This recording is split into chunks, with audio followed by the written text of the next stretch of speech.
In today's video for the first Berserker Khazan, I'm going to be going over how you can unlock one of the coolest NPCs in the game, Danjin. This guy can sell you some amazing stuff, but in order to obtain him, you're going to have to first do the side quest, the Jar Enthusiasts. In order to take part in this, you're going to have to have beaten the boss over in Thrall Village, and then when it does pop up as an optional quest, first thing you got to do is go over to Demek at your home base. Speak to him, you'll learn of the existence of this guy, then you'll be able to set out on the optional mission.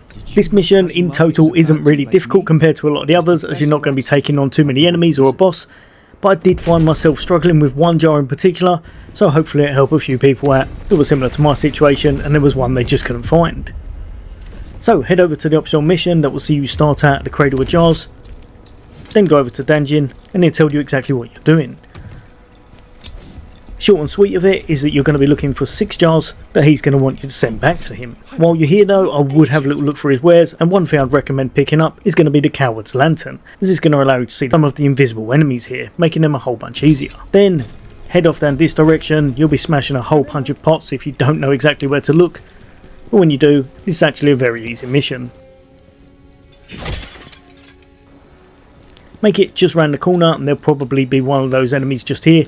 Because they're undead, you're going to need to finish off their soul afterwards, so make sure you always take them out with a second strike.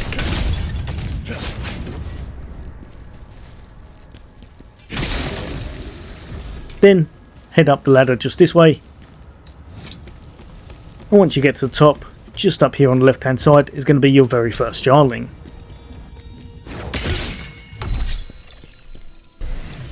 Collect them and then make it straight forward across the little bridge area, over the rooftop, and then you're going to make it all the way off at the end.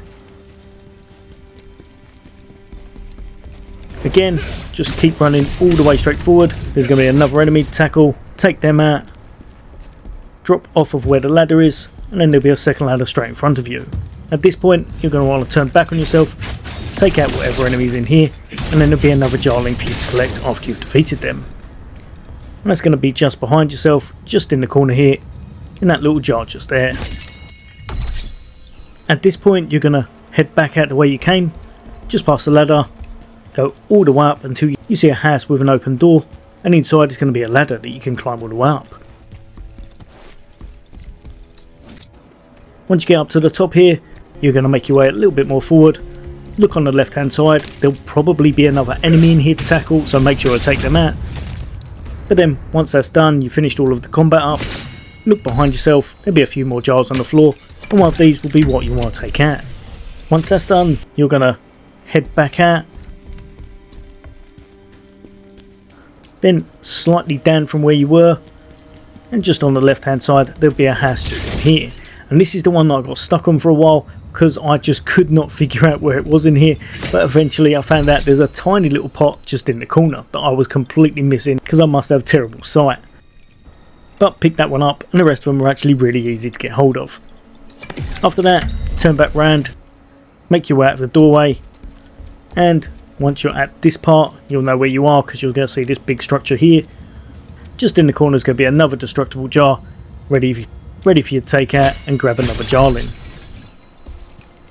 Then, just down from here is going to be your very final one, so your 6th one. Be a bit wary, there is going to be another invisible enemy around here, take them out, and then when you're looking at this doorway, instead, just on the left hand side, it's going to be a whole bunch of other jars ready for you to destroy. Take them out, pick up the last jarling, and that should be all 6 of them, and you're good to go. At this point, you're going to report back to your main hub area, speak to Danjin, and you're going to see that he has got some absolutely great wares. But these can be a bit costly because they cost quite a bit of gold, but the more important resource is going to be those jarlings. These are quite hard to get hold of, so make sure you've worked out if there's anything you want in advance, but he does sell some legendary gear here which is quite cool, as well as some exceptional lanterns for your character that you may want to equip that can do special features, such as making it easier to show you where treasurable items are, or another one that's really cool because it destroys the soul of those enemies you've defeated, where you don't have to do it yourself. But yeah, hopefully this helped a few of you guys and girls out. There'll be a lot more content away from me. As always, for all things gaming, take care. I'll see you on the next day.